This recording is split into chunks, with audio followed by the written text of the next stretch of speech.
কথার সাথে কথার যুক্তি দিয়ে প্রতিবাদ হবে। কথার সাথে বডি শেমিংয়ের কোনো দিয়ে নেই। উনি 4 বারের কক্সবাজার উকিয়া উপজেলার এমপি শাহজাহান চৌধুরী। উনি যে পরিবারতন্ত্র সিন্ডিকেটটা তৈরি করেছে, চাঁদাবাজ সন্ত্রাস বললেই কেন ওনারা গায়ে মাখাই নিচ্ছে। যার প্রার্থী পড়েছে তার পক্ষে কাজ করছি। সেই হিসেবে গত কয়েকদিন আগে আমি নিজে আমার উকিয়া উপজেলার কোটবাজার স্টেশনে একটি বক্তব্য দিয়েছিলাম। সেই বক্তব্যে আমি কোনো ব্যক্তিকেন্দ্রিক দিনই এবং কোনো দলের নাম ধরিনি। স্পষ্ট করে বলছি, আমি ইনসাফের জন্য কথা বলছি, আজাদির জন্য কথা বলছি এবং মানুষকে বোঝানোর চেষ্টা করেছি যে আর কোনো স্বৈরাচার না আসার জন্য যাতে তারা হাঁ বুটে বুট দেয়। আমি এটা বোঝানোর চেষ্টা করছি এবং আমার সেখানে একটি দল নিয়ে একটি উক্তি ছিল যে আমরা জানি জিয়াউর রহমান বাংলাদেশের গণতন্ত্র প্রতিষ্ঠাতা করছে এবং জামাত সহ বিভিন্ন দল কিন্তু উনার আমলে তৈরি হয়েছিল, এটা আমরা জানি, এটা উনার কারণে।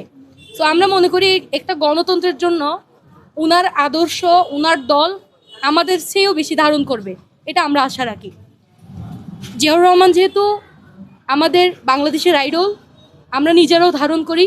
সেই প্রেক্ষিতে আমি একটা কথা বলেছিলাম যে জিয়াউর রহমান খাল খনন করতো এবং উনার দলের অনেক মানুষকে অবৈধ বালু উত্তোলনে দেখা গেছে, এই ধরনের একটা কথা বলেছিলাম আমি। ওনারা এটা যদি আমি মিথ্যা বলে থাকি, ওনারা আমাদেরকে যুক্তি দিক, কথা বলুক, আমরা প্রমাণ সহকারে সামনে আনবো সব কিছু। কথার সাথে কথার যুক্তি দিয়ে প্রতিবাদ হবে।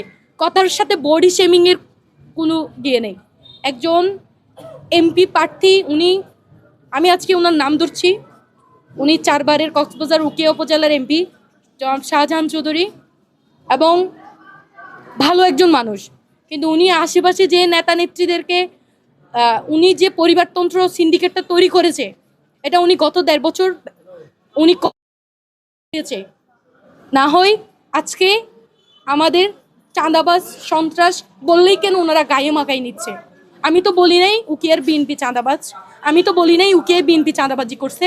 আমি বলছি, জনগণকে বোঝানোর চেষ্টা করেছি যে আপনারা চাঁদাবাজকে ভোট দিবেন না, কিন্তু ওনারা সেটা গায়ে মাখাই নিছে।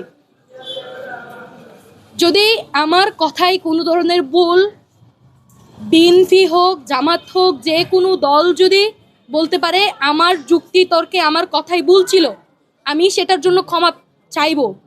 কিন্তু ওনারা যে আমার বডি শেমিং, আমাকে নিয়ে যে এভাবে কথা বলেছেন, ওনাকে আমাকে চেনার দরকার নাই। আমি জুলাইয়ে একজন ক্ষুদ্র অংশগ্রহণকারী এবং মেইনলি তাদের কথা বাস্তবায়ন করার জন্য আমরা এখনো দাঁড়িয়ে আছি।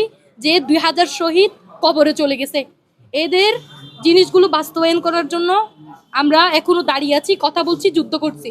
এই যে আমাদের হাদি ভাই মারা গেল, একদিন হয়তো আমাদেরকেও মেরে ফেলবে, আমরাও মরে যাব। সো আমি বলতে চাই, কথার সাথে কথাই লড়াই হোক, কথার সাথে যুক্তির লড়াই হোক। কথার সাথে বডি শেমিং, কাউকে কটাক্ষ করা একজন রাজনীতিক, এতদিন রাজনীতি করে আসা ব্যক্তির এটা মানাই না। এবং সেই জায়গায় আমি একজন নারী হিসাবে আর কোনো নারী যাতে এই জায়গায় কোনো ধরনের এ ধরনের কিছুতে শিকার না হয়, সেই জায়গায় আমি একজন নারী হিসেবে স্ট্যান্ড নিয়েছি। আমার সাথে কারো ব্যক্তিগত শত্রু নাই এবং থাকারও কথা না।